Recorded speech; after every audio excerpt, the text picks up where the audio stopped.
Please listen carefully.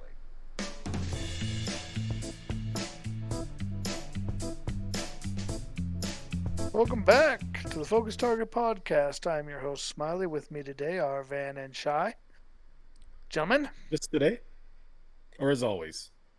as always, not yesterday. Yesterday, it was just Shy and I for an out of focus pod. So if you guys are interested in some Stormlight Archive talk, you should check out the out of focus episode 3 that Shy and I did. But now we got the gang all here.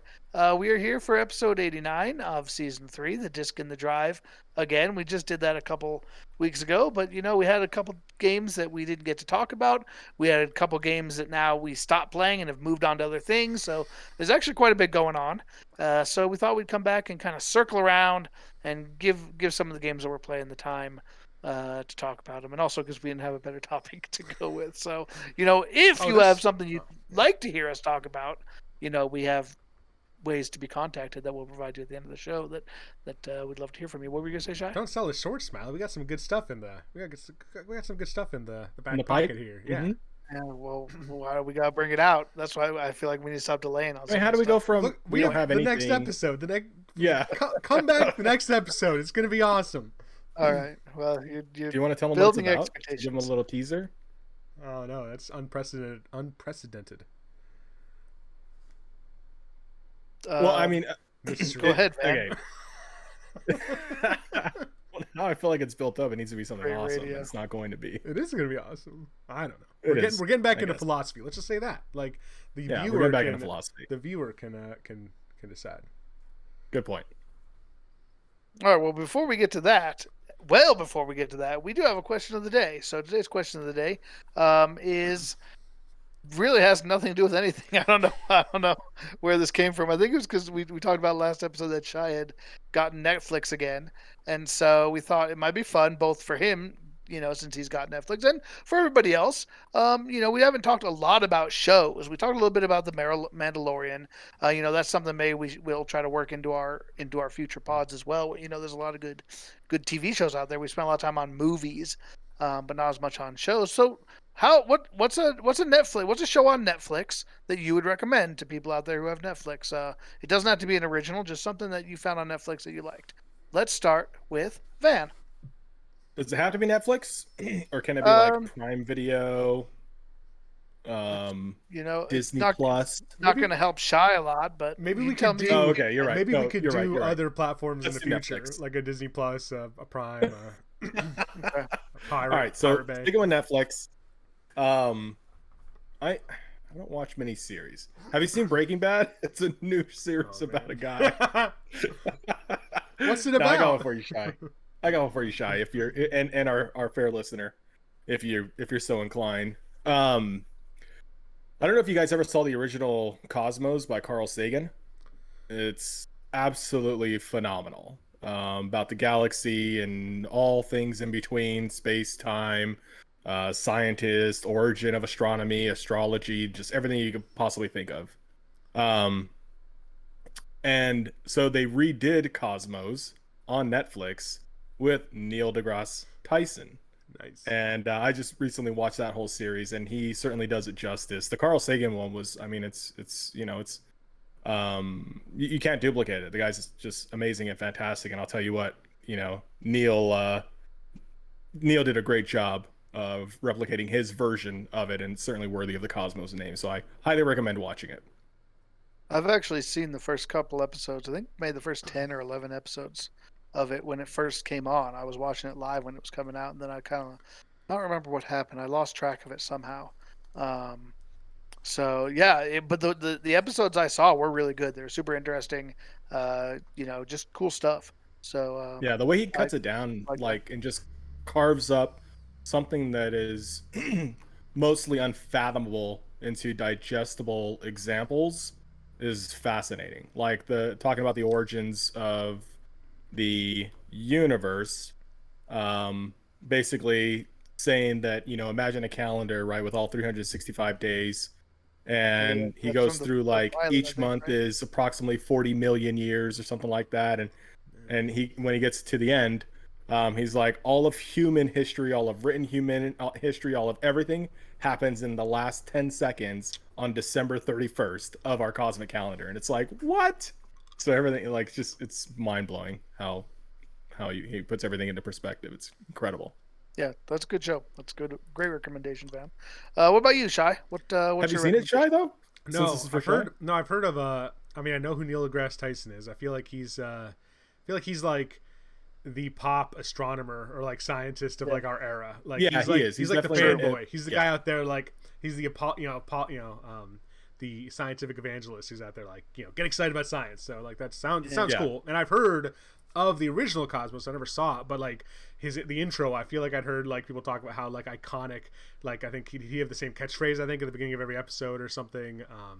But I heard it was based like he wrote a book also. Who was the host Carl of the original? Sagan? Carl Sagan. I heard Carl that he wrote a Sagan, book yeah. called Cosmos. Yeah, I think it was called. Yeah, exactly. I thought you meant Neil. Sorry. No. He did Carl write Sagan, and that was actually maybe even better than the show. But one. Man, I could just imagine. I don't know. Yeah. So my recommendation, because I've had Netflix before, and I remember really quickly an aside. Smiley, you mentioned you remember how we got onto Netflix, but it was because we were talking about games as our question of the day last week, and someone mentioned chess. And then you guys started talking about Queen's Gambit, that's and right. I mentioned I just got Netflix, yes. and I hadn't, and I was it looked interesting, and Queen's that was Gambit, yeah. So I'm gonna make a really niche recommendation about an anime that's available on Netflix. Anime is not for everybody, but I would highly recommend this one. It's an anime called Demon Slayer. It is about a kid An who, AFK or Slayer. yeah, there you go. No, it's about a kid who becomes a demon slayer. I don't want to spoil anything if anyone watches it because a lot happens in the first episode. But I don't know. So, one thing I like about anime. There's two things I think specifically I like about anime. There's a lot of anime out there that's really kind of boisterous and silly and like over the top. And I'm not going to say Demon Slayer doesn't have elements of that, but like a lot of anime are profoundly deep and emotional. I don't know what your guys' experiences with animes are, but they can, for like what we would consider like a cartoon here in America, they can have very like kind of adult storylines and just like deal with complex emotions. And I think this is a show that has that. It has humor, it has some silliness, but also the animation in this show is just outstanding. It's the same company, you guys may not recognize this, but the animation company behind it is called UFO Table.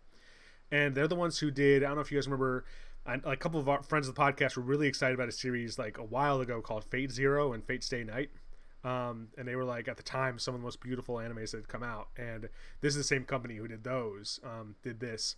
And just as a quick aside, I was watching this with a friend of the podcast, Reiichi, like a year or two ago. And it ended, this is a 26 episode seasons, and a lot of animes have, multiple seasons.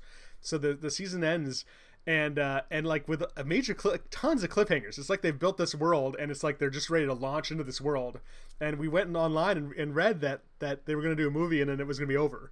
They were going to make a movie like to follow up the whole series. So it'll wrap up and then the rest? we're like, no way is a movie going to wrap up like what they just gosh. started. And so the movie just came out in America. It's actually in theaters still right now. It's supposed to go digital distribution in a few weeks. I think Ray and I are going to check that out. But they've apparently announced the second season now, and so I'm excited that they're going to continue the story and like build on these characters they started. But yeah, Demon Slayer. It's fairly violent though. It's quite like if you can watch like The Walking Dead, Game of Thrones, stuff like that, I think you could handle it. I mean, it's a cartoon, but also it's kind of it's not for everybody. All right, well, that's funny that you picked that. I'm not familiar with that particular anime, but the choice that I was going to make was Castlevania, the Netflix series, which sounds remarkably similar to what you just described. It actually is. So it's also animated. It loosely follows the story, at least in the first season, of Castlevania 3 for the Nintendo, which I think is really cool. But it's pretty well done. I found it, it's definitely very violent. It's very gory. It's fairly serious. There's a little bit of comedy, but not, there's a little levity, but it's more of it's kind of a darker show. But I think they did a pretty good job with it. And then, they really kind of went off, like I said, it follows Castlevania 3 pretty faithfully, I would say, through the first season. But now they had a second season, which kind of deals with the aftermath of what happened and kind of introduces a lot of kind of new characters that were just kind of that I don't think are from any of the games or from the previous lore. And I'm not super up on Castlevania lore, so I may be wrong about that. There may be some niche stuff or entries into the series that I haven't played that that I'm not familiar with, but it's definitely interesting. And they've said that there's a season 3 coming out pretty soon, so that's probably what I would recommend. I don't know why, I got all the way through that and I realized at the very end that isn't Witcher on Netflix? Yeah. Yes. And Like how did I not recommend The Witcher? Yeah. Maybe because everyone's already seen it. If you haven't seen The Bonus Witcher, recommendation. let me put that at the top of your list because Yeah. that is pretty awesome. Also very gory. Also like Yeah, not as bad maybe as not as Castlevania. gory. Yeah. Other mature elements potentially. But Yes, absolutely. yeah. That's cool about Castlevania because it keeps popping up on my recommendations in Netflix, and I'm like, that looks interesting. I've never played Castlevania though. Would it be worth like checking it out? So it's good to hear from you. I don't think you need to like. Cool. The fact that it follows Castlevania 3 is more of a like nod to the people who have played it, not like that you wouldn't enjoy it if you haven't. Cool. In fact, you might enjoy it more because you would perhaps have some things that you know. There's That's some the same for things The that were.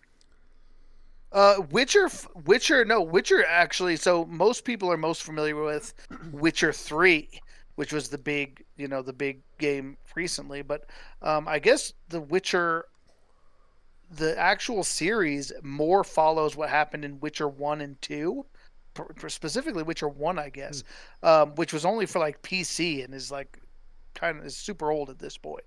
But what's awesome about the Witcher 3 is if you're playing Witcher 3, you get a lot of like, you find like books and like people will make references to the pasts of many of the characters, including Geralt, and like they really jive with what like it's very clear that it's like, sometimes when you've got a book and a video game and a show, like they're all kind of their own version of events, but it didn't feel that way with The Witcher. With The Witcher, it really felt like, all right, this is the same story. Like everything's very consistent. But if you've played Witcher 3, you do not need to like the show The Witcher is actually like a prequel to that. So it doesn't spoil anything in Witcher 3, but Witcher 3 kind of spoils some of what happens in the show. Just because they talk about like things that happened. Which I thought was really cool. Like when I was watching Witcher, I was like, oh my God. Like I remember reading a lore book in Witcher 3 that was totally about this entire episode. Like, I don't know. I thought it was cool. But all right. Well, to our audience, if you have a Netflix recommendation, either for us or for anybody else, shoot us an email or a tweet or leave a comment or something after the show. We'll give you all the contact information then. We'd love to hear from you. So, Disc in the Drive. Let's start. Van, I'm not sure because we have our outlines blacked out. Were you thinking you were going to start with Satisfactory?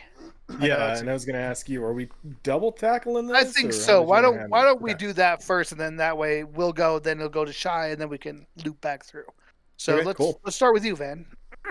Yeah. So as Smiley mentioned, Satisfactory is the game, and it's a aptly named game about building a factory, or at least components of said factories. So you can play the whole game without building a technical brick and mortar factory if you'd like.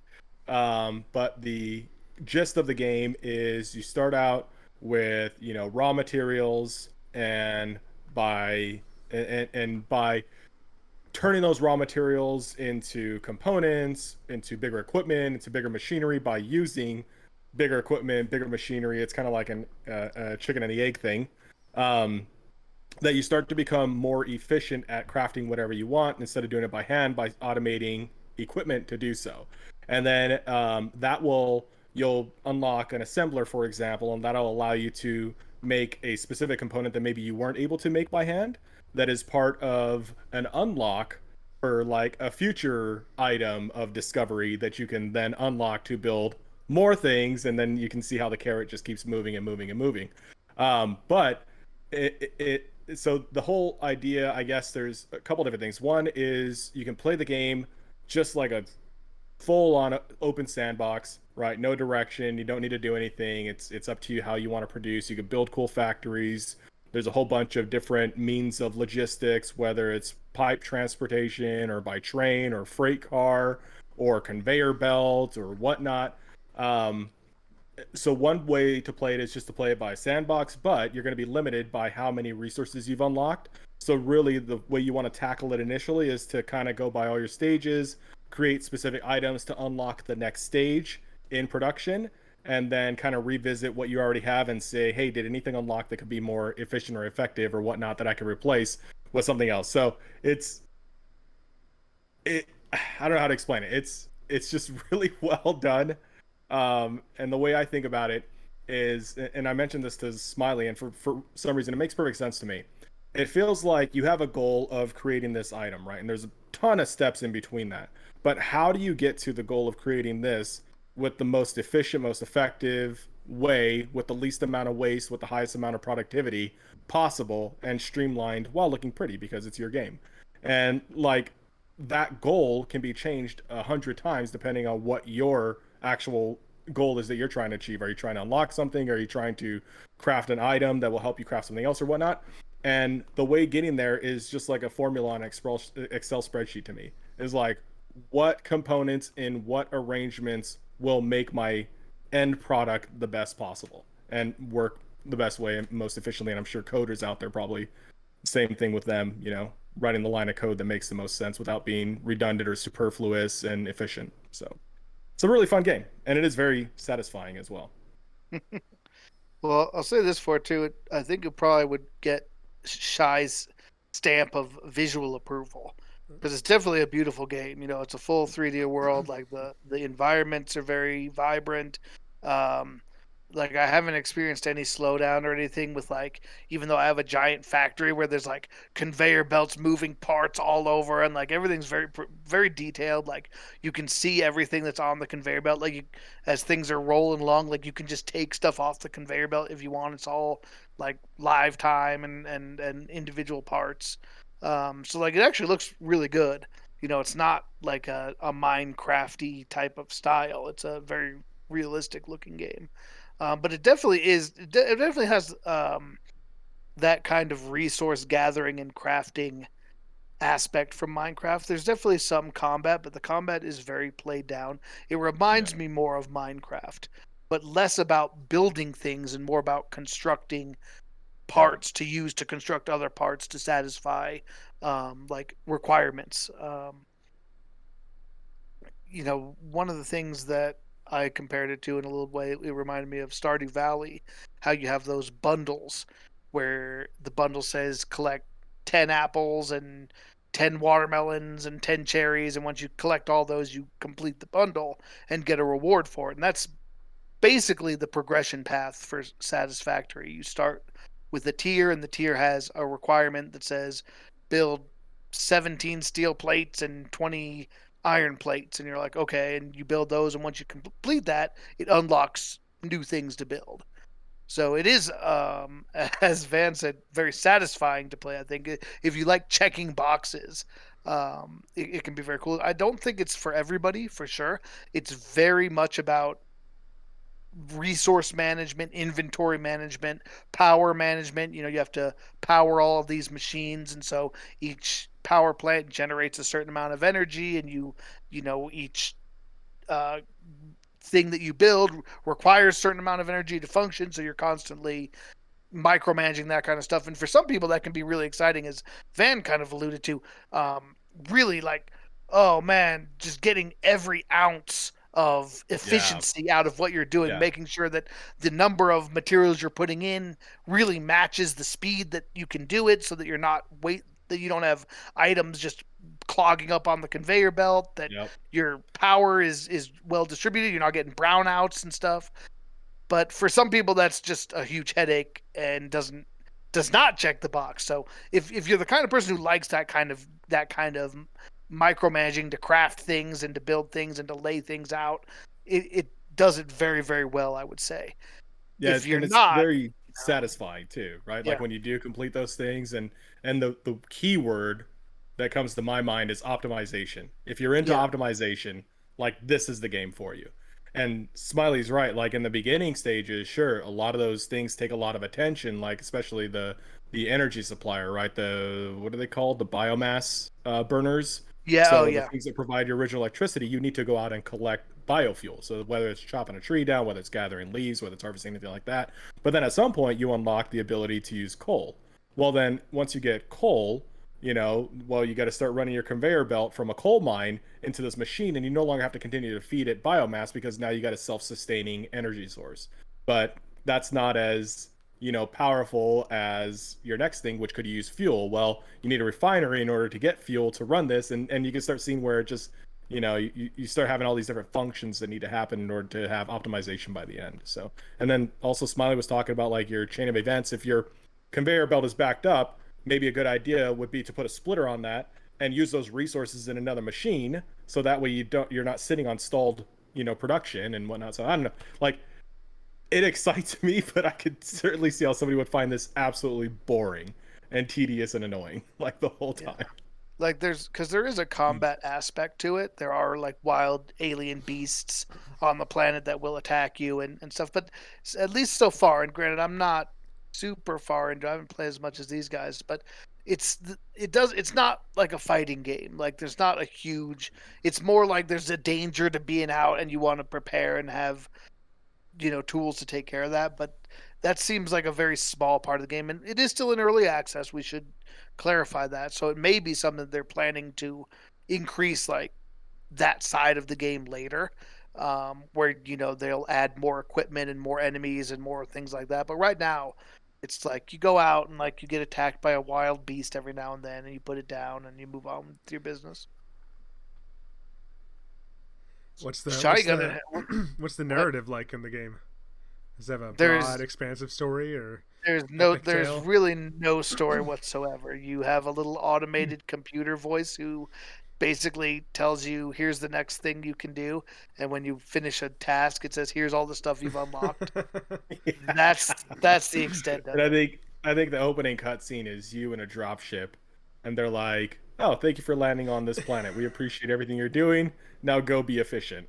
You're like Literally, like you're an that's it. employee of a company that your Yeah, goal is to Nice. harvest resources for them, yeah. and Nice. that's why you're putting together these bundles, right? You're gathering these resources and sending them back to headquarters or whatever so that they can So use them. You're lo and essentially a hunter behold, gatherer for them. yeah, and yeah, and you're sending the resources up to unlock stuff. Yeah, exactly as you mentioned. Yeah. So the game is actually published by a very familiar company, Coffee Stain, that Of we've course. mentioned many times Well, it's on funny this too because podcast. I know they're the publisher, but like totally got a very DRG feel from it. Hmm. Yeah, Like completely. when I you're thought, like when you're coming down in the pod, and it really reminded me of the going down in the sounds and everything. diggers, Yeah, and yeah, very not I don't know if I'd say similar graphics, but yeah, because isn't DRG is a little more cartoony, I would say yeah. right? DRG is Where pretty And this combat cartoony. would have been better yeah, yeah, if it was the same company. Combat would have been fleshed out like perfectly. yeah. So, but yeah. There's also like I think the game certainly shines in multiplayer also. And I mentioned this to Smiley at one point too, because like building, you need to have spatial perception, and it's hard to get that by yourself. So when building a factory, like sometimes I'll put something down, right, and it'll be the skeleton of the item that I'm putting down. But I can ask Z, like, hey Z, is this forward enough? Is it backwards enough? Does it need to move it to the left or the right? And he can kind of run around and tell me where to position and whatnot. Plus, also, like if you're in the middle of a build and you just need X amount of items, I could simply, ask Z, hey Z, do you have these items on you or whatnot? He's like, no, but I can go run and get them real quick, and he'll head out and grab them and come back, and I don't have to lose my train of focus and all that stuff. Plus just collaborating, on anything. Like Smiley and I built that giant castle in Minecraft, one of the, eighth wonders of Minecraft. And Z and I are trying to do a similar thing, probably not to that same scale of effort and depth, but we're certainly doing a similar thing with a factory, that we want to be able to produce every single item, have every item available, ultimately at this giant storage center that's going to have like hundreds of storage boxes where you go in and just grab whatever item you need on a whim, and everything will be readily available that you need. So we're not even interested in unlocking the next part of the game because we're happy with what we have so far. That we're just flushing it out. So, like Minecraft, does it like do you kind of like start a server and then you guys can all like choose to play on a server, or is it like open world like there's hundreds of people playing on the same server? Or wait, no, Smiley's shaking his head on all those. All right, It's locally hosted, so if you have to boot up a game locally and then people can join to you, but as soon as you log out, they get kicked off. So the host has to be persistent, and the game is locally saved. so what you're saying is like you and Z working on a major project. Basically, it's in one of your guys' instances, and it's basically Yes. tied to that account. Oh, Yeah. The Van Yeah. can't play That's on the server unfortunate. unless Z's online. It is It unfortunate. is. And we were talking about this too, and Smiley had mentioned that maybe one of the reasons they don't do that is because you don't want a universe running 24/7 when it's production based, because then all your stuff is just being used and being spent and being produced, and it kind of takes the excitement and weight out of the game or whatnot. But then the other, conversely, they can treat it like Valheim, where we all had a dedicated server that we could log into on a whim, that Z was hosting, and if no one was on, like, time would freeze. Yeah. Right, and then when you hop on, time unfreezes or whatnot. So again, just being an early access, we've kind of come to the conclusion by assuming that it's probably a work in progress. I can't imagine it not being, and it just hasn't been released yet. gotcha. Cool. So in your guys' mind, the game is satisfactory. I couldn't recommend it more. I just got it. What was it? Sunday night. So I've only had it for a couple days. I basically decided to get it once the Avs swept the Blues. But what? Oh, I forgot to do our update on the bet. We'll have to get back to that. Mm-hmm. But after the Avs swept the Blues, I was like, well, now I'll have a couple nights off because there won't be an Avs game at least for a few days because they had to wait for the other teams to finish. So what am I going to do those nights? I mean, I might as well pick up Satisfactory and see what Van and Z are doing. And so having only had it like a day and a half, I'd say, I mean, it was a $30 game. I'd say so far it's certainly been worth it. And that's the other thing. It's $29.99. You're not paying $59.99 for this early access game. To Van's point, like, I think I do kind of enjoy that sort of thing, like the logistics and thinking about that and just crafting things for the sake of crafting something else. I don't think it's for everybody for sure, but I'd say it's been worth it so far.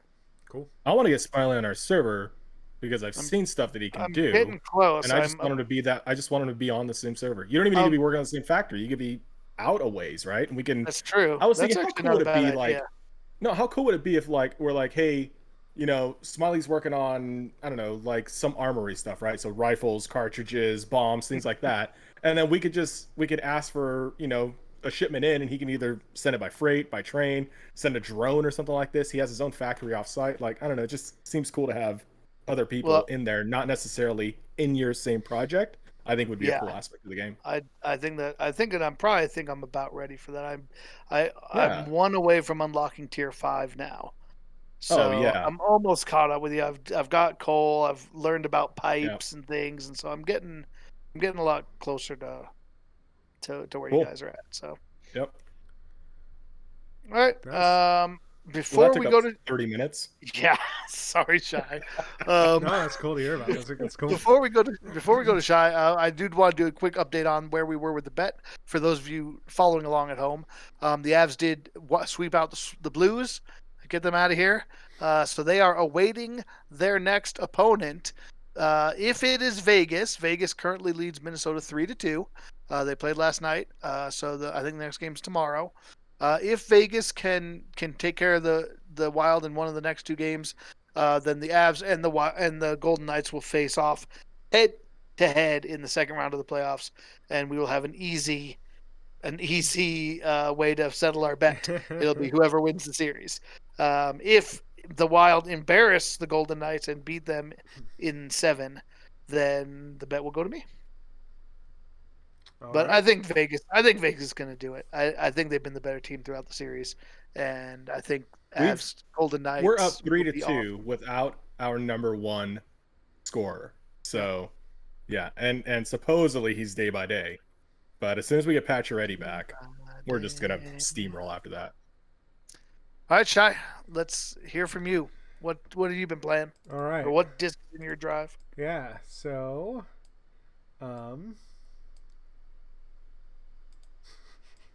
yeah, I picked up the Legendary Edition of Mass Effect recently.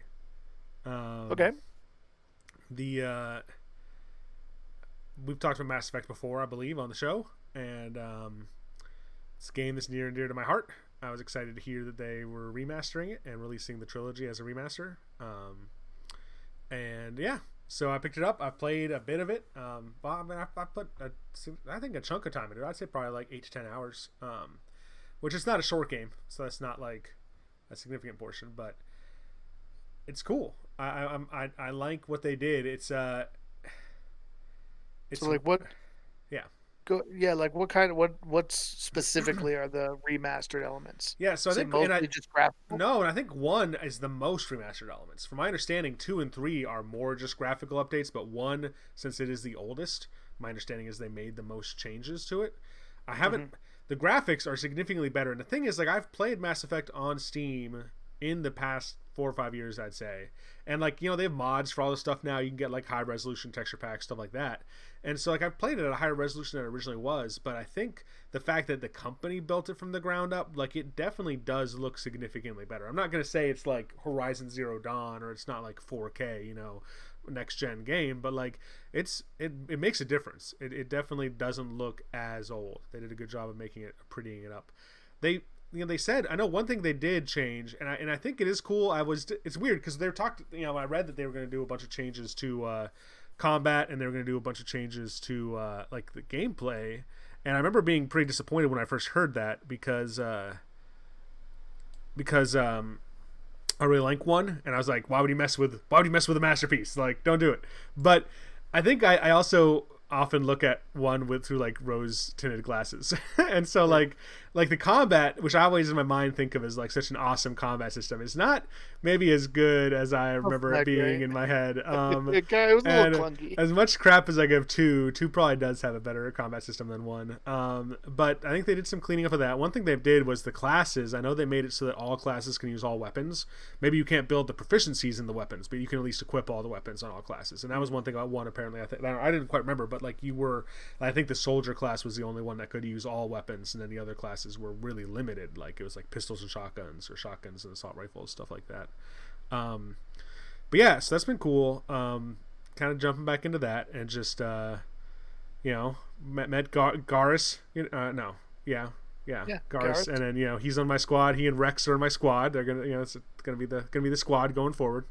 2 best characters in the game.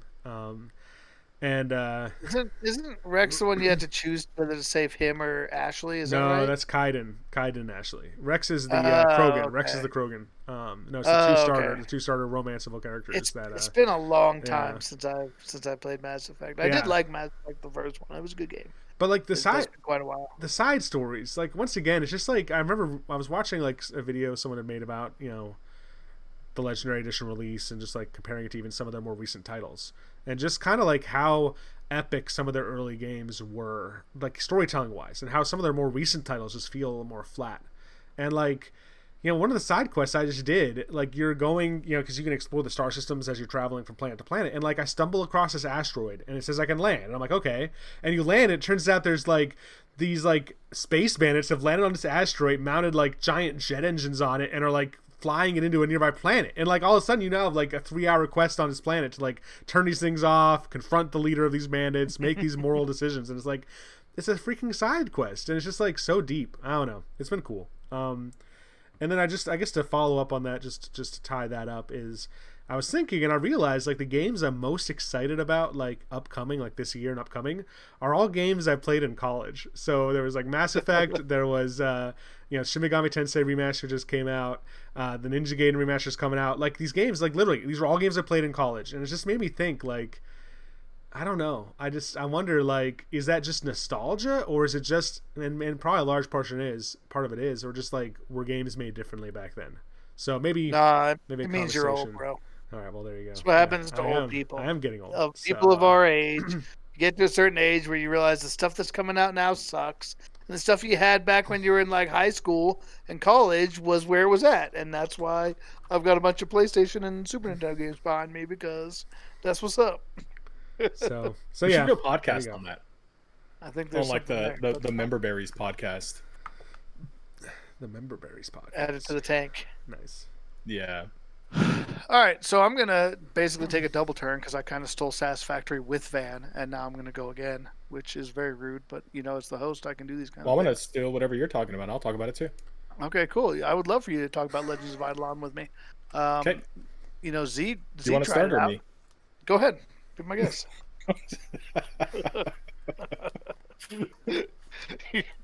Take it away, sir. You should know me better than that. I'm going to try to put you in the most awkward situation I can. Yeah, you should play a D&D campaign with him as a GM. DM. I'm not a game master. I'm a dungeon master. Can it be? Don't forget Can it. it be both? I mean, isn't the mayor technically a GM? Anyway, we're moving on. Legends of Eidolon. So I've talked about it a little bit. I'm not gonna go too deep here, but I want to give it another shout out. The third world is expected to come out this weekend, so it's an exciting time if it's a game you want to try. Like there's gonna be a lot of new stuff, and the developer kind of streamlines some of the earlier stuff so that people can get caught up. So it's a good time to come in and not be a million years behind everybody. I feel like I haven't talked a lot about what kind of game it is. It's called Legends of Eidolon, the Idle MMO, and it's not super like the MMO features have not been super fleshed out, and he has been clear about that. I feel like that you are playing, there's other people you're all on servers, and like there's other people around, but right now you don't really do anything with anybody else other than like work together as a guild. If you join a guild, like you're kind of working towards common goals, but there's no like multiplayer teaming up yet. I think that's still in the pipeline for the future, but I mean it's really a game. It's a game about skilling up and leveling up. So if you like gaining skills and gaining levels and gaining levels in skills, and kind of collecting resources and whatnot, that's kind of the type of game it is. It's like a side view, not really beat 'em up game because you don't really like. It's not like DFO where you have like like combos and like a really complex fighting system. It's more of a you kind of Diablo style where you click on an enemy and your guy goes over there and attacks him, and then you have skills that you can learn and invest in that let you do additional damage or have additional effects, things like that. There's a number of different classes. Each class has a number of like upgrades, so it's kind of like a skill tree type of class system where you start as the beginner class, and then you can pick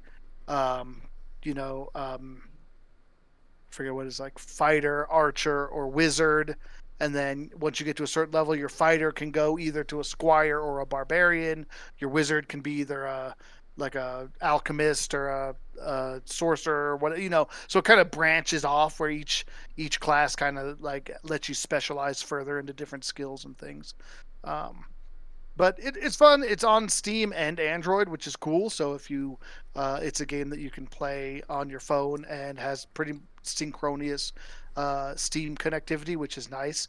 There's definitely been a number of times where I'll have it running on Steam and then I'll close out and pick up my phone and it's immediately updated without any lag or anything. So that's been pretty cool.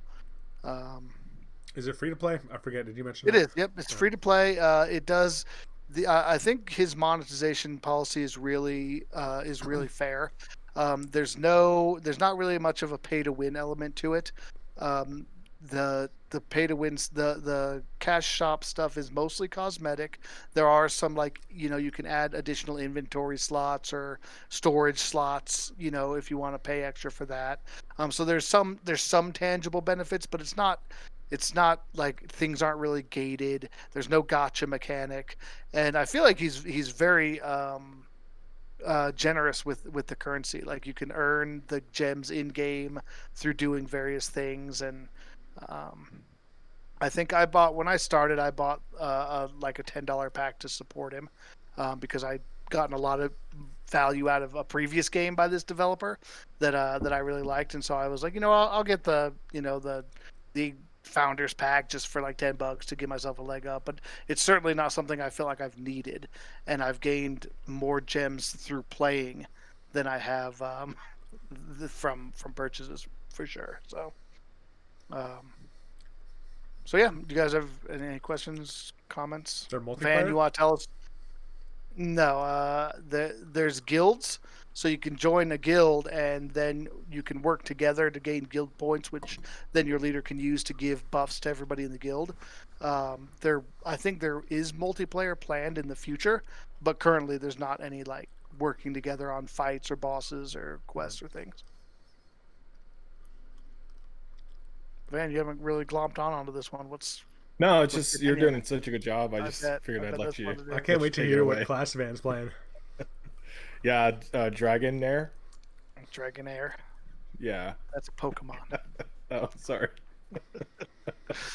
I'm playing the Charizard class. But yeah, I mean, I mean, like I said, it is free to play. If it's, I definitely recommend to both of you guys and people out there, check it out. Like, give it a download if you're at all interested, and see what you think of it. And it doesn't really cost you anything but a little time to see. And you might like it. It's one of the feature I think I like the best about it, which I think I've mentioned before, is that it's meant to be an idle game, and not the kind of idle game that you like keep running on your phone all day long to get the most out of, but like that you gain progress while you're away.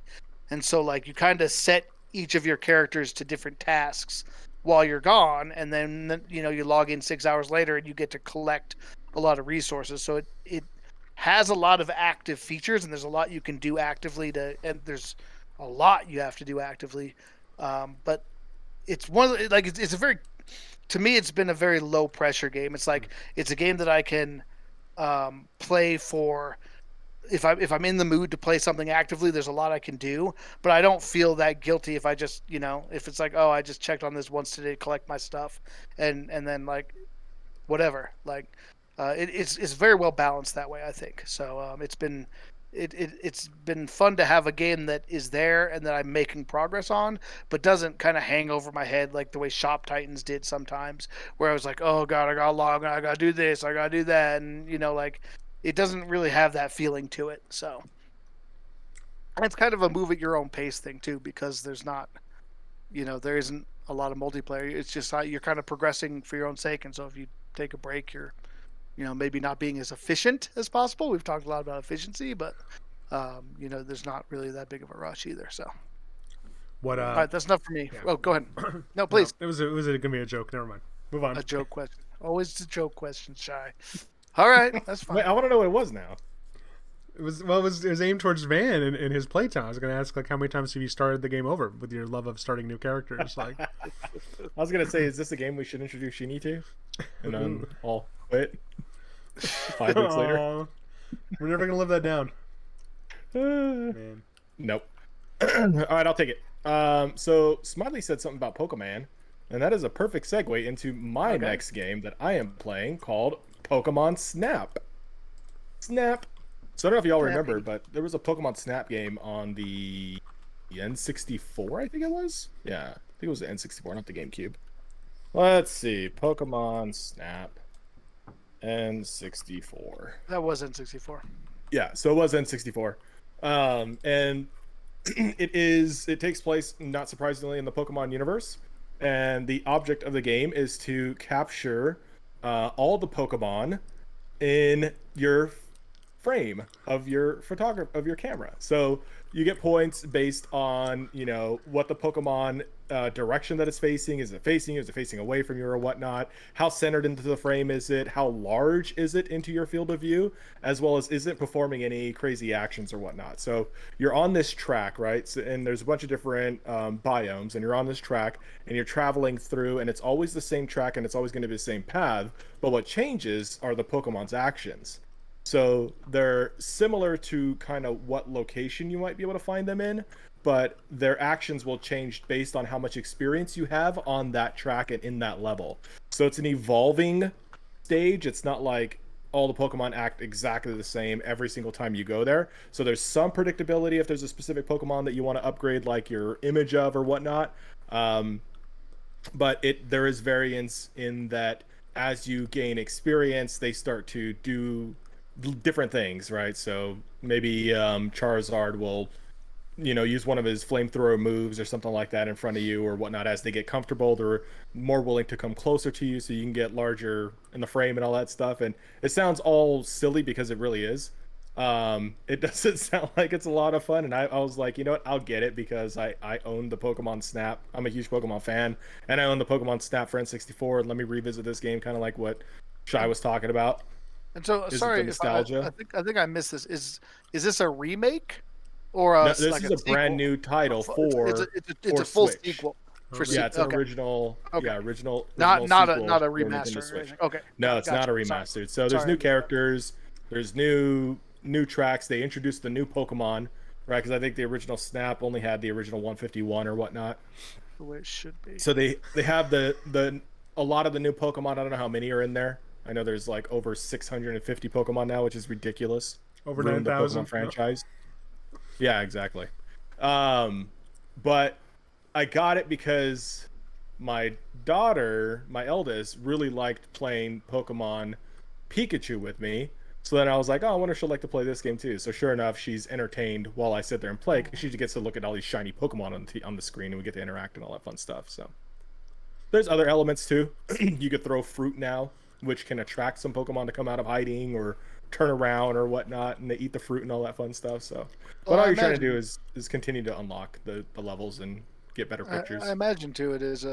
It's kind of a more of a kid friendly game too. Like you're not, instead of fighting with your Pokemon, you're taking pictures of them, a little bit more benign. Yeah, exactly. You're learning and some life there's skills. a social aspect too. What's that? Yeah, You're learning some life skills exactly. with like photography. Because I'm guessing, do you like How to about be like gentle? f-stop and like stuff like that, or like are there actually like photography? Like, oh, all right. No, there's literally only zoom. There's no aperture. There's no f-stop. There's no Okay. shutter speed. There's no ISO. Yeah, no, none of that stuff. Shot very disappointed with he was into it for a minute. He was like, "Oh, all right." It's kind of cool. There's a social aspect to it too, where you can, doctor up your photos. You can add stickers and highlights and filters, and then publish it online for likes and a quick dopamine hit. But I couldn't care about that stuff at all, so I haven't played with that yet. I'm just having fun playing with the game and enjoying the smiles on my daughter while I play. So Right on. Nice. All right, sorry, Shy. I'm gonna snake it back to me. oh my Really? god, Wow. I know, it's unbelievable. What is wrong with Host me? greed. I know, Seriously, but it's host just too abuse. good.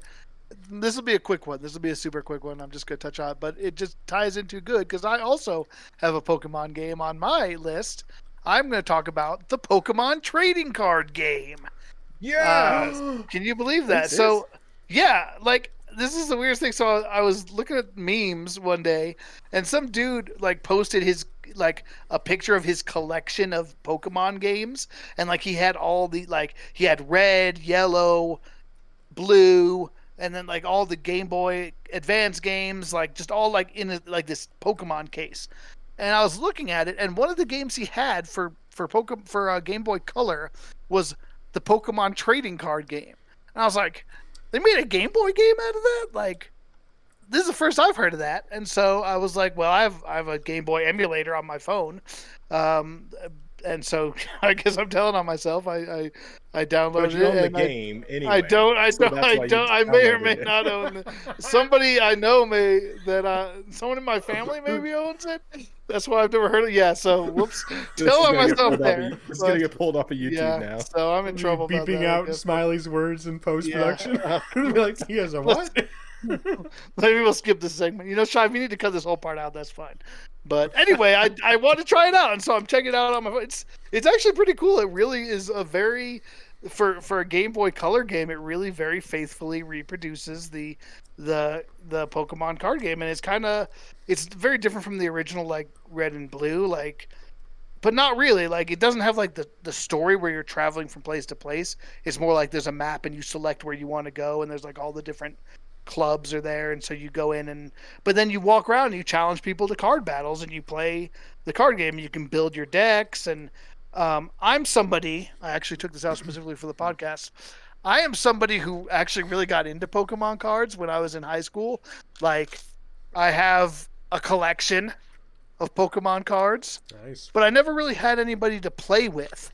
And like, I never actually, like, I collected the cards from the packs from a collector's standpoint, like you do with like Magic, but I never actually bought like a starter deck. So I never had enough energy to actually play the game the right way.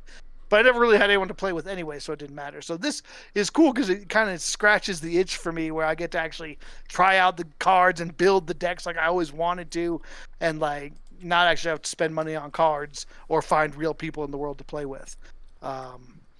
Have you heard about the Pokemon trading card game that's going on now and all that stuff? Like the actual card game, the one that you just showed everybody?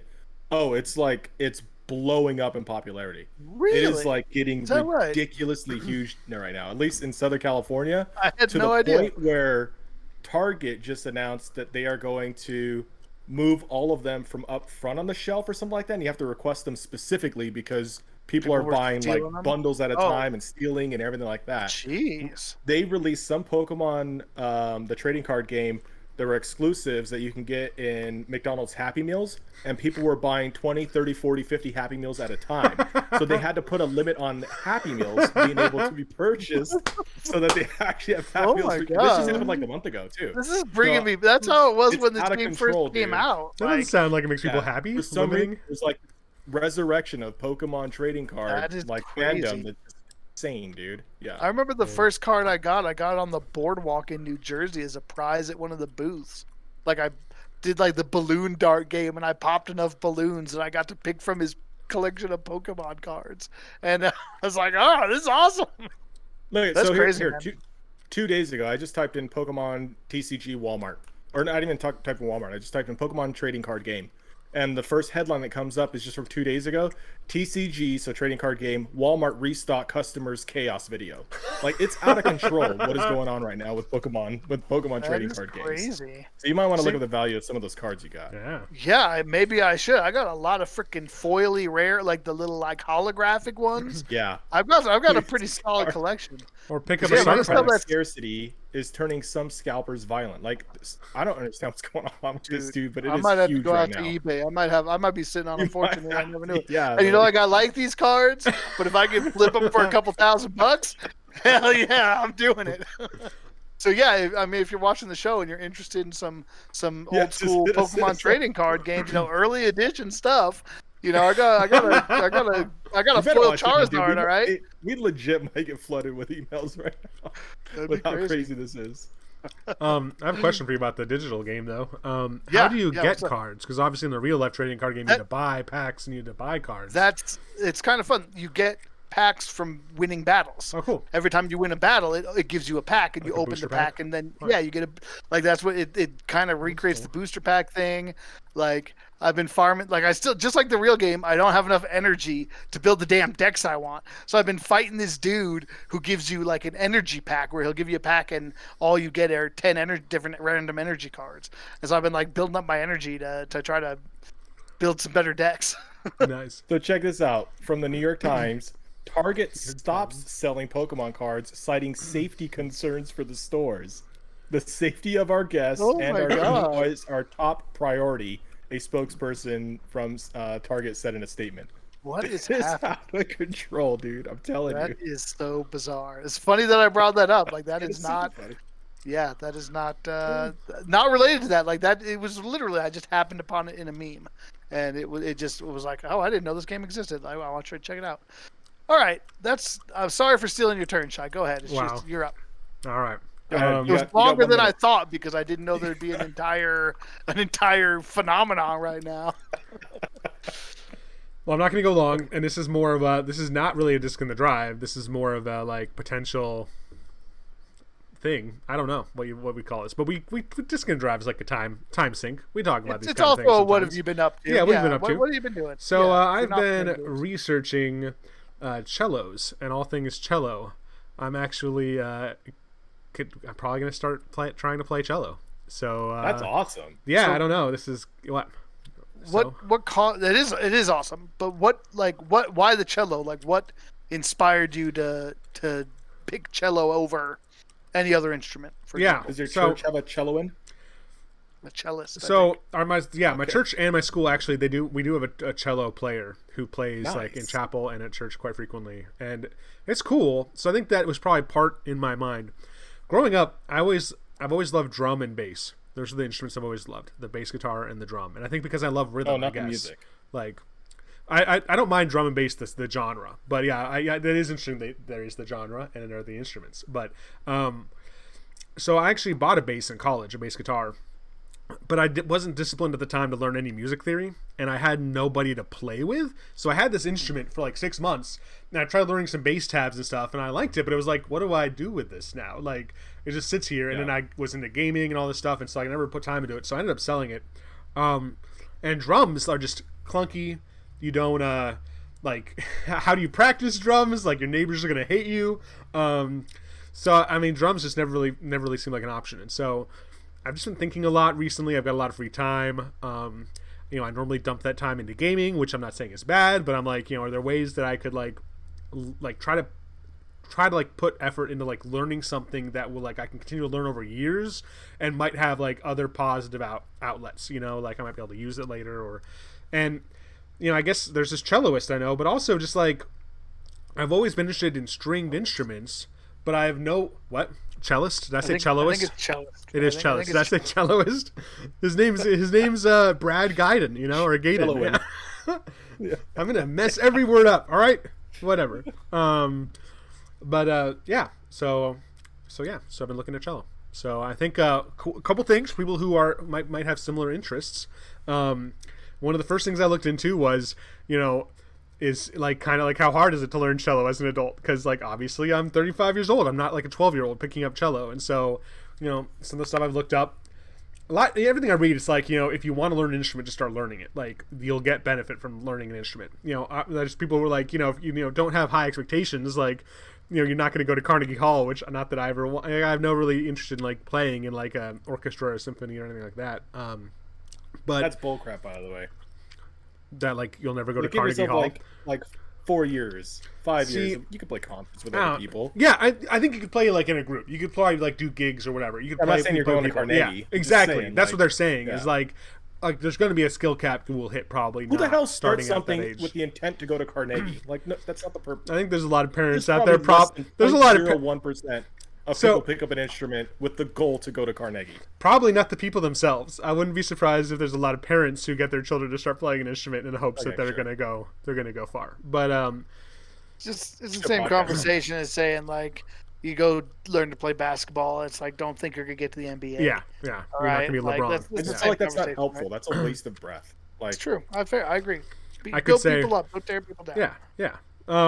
I don't think it was in a negative light. I don't know. Sorry, I misrepresented this person. Whatever. All right. That guy's an asshole. All right. All right. So there was that. You're not wrong. You're just an asshole. All right. One last tip. One last thing I found that was cool, because the other thing that I was thinking about was obviously instruments can be expensive potentially, and if anyone here has ever looked at fine stringed instruments, especially cellos, they are not cheap.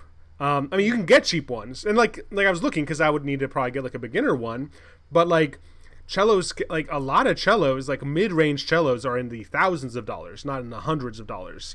Cellos can get up into tens of thousands, if not hundreds of thousands of dollars at the really high end of cellos. So I'm looking, I'm like, I could probably buy a cheap several $100 cello off Amazon. But, like the problem with that is like it'll function. And I've even read good reviews by people like saying, it worked well as a beginner instrument. But like, I think people will say, the cheaper the instrument, like the sound is not going to be as good. And even if you're a beginner, like maybe you can't make really good sound out of your instrument, but like obviously you want to have as good of an experience starting out as you can, so you're not discouraged immediately. So what I discovered though, and just as a tip for any viewers who might be interested in cello or other like violin, viola, stuff like that, a lot of like music stores, and this may even be true for like brass instruments and stuff, but a lot of music stores or luthiers, which are people who repair fine stringed instruments, will do like instrument rental programs. Like you can rent instruments by the month, and a lot of times even accrue your rental costs towards buying the instrument to a certain like threshold.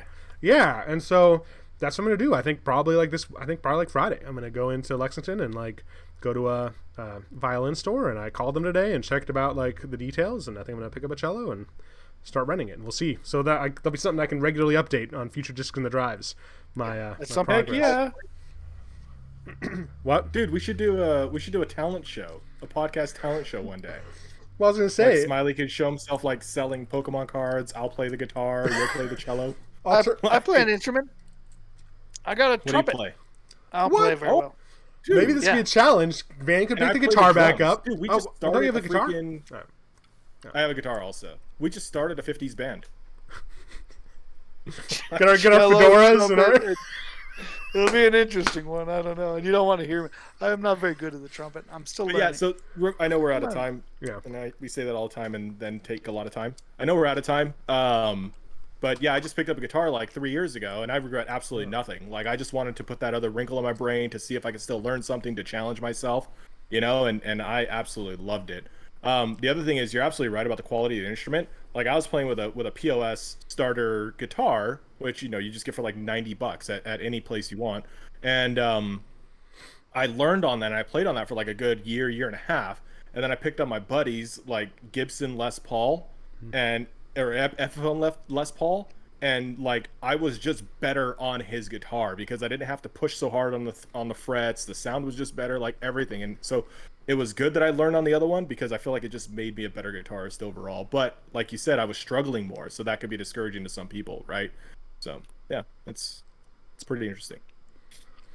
If I get good enough, I could be like accompaniment music for you guys while you're streaming a game like Valheim. I could be. Well, you're never gonna be good enough to. No.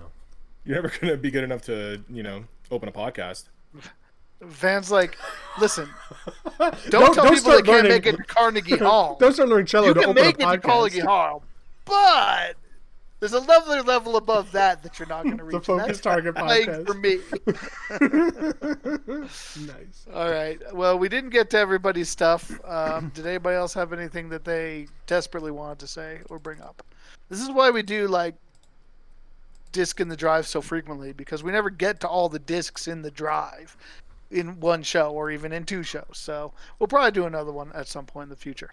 Highly likely. If you at some point in the near future, I should say, if you have a disc in your drive or want to ask us questions about the discs that were in ours, we would love to hear from you. We have a Twitter account at Focus Target, a YouTube page or channel, I guess, on YouTube, Focus Target Podcast, and an email address, Focus Target Podcast at gmail.com. And we are streaming live on Twitch, twitch.tv/Focus Target Podcast. You can catch us about this time every Tuesday.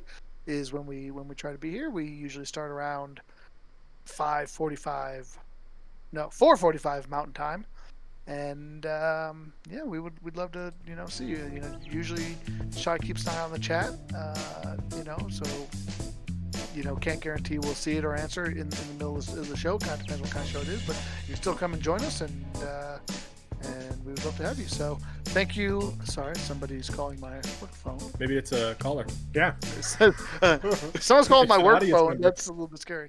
But yeah, so sorry. Maybe sorry they're on my about BMW. That phone doesn't ring very often. Anyway, this has been episode number 89 of the Focus Target Podcast. I am your host, Smiley. This is Shai. And I'm Van. As always, cover us, Porkins. We're out.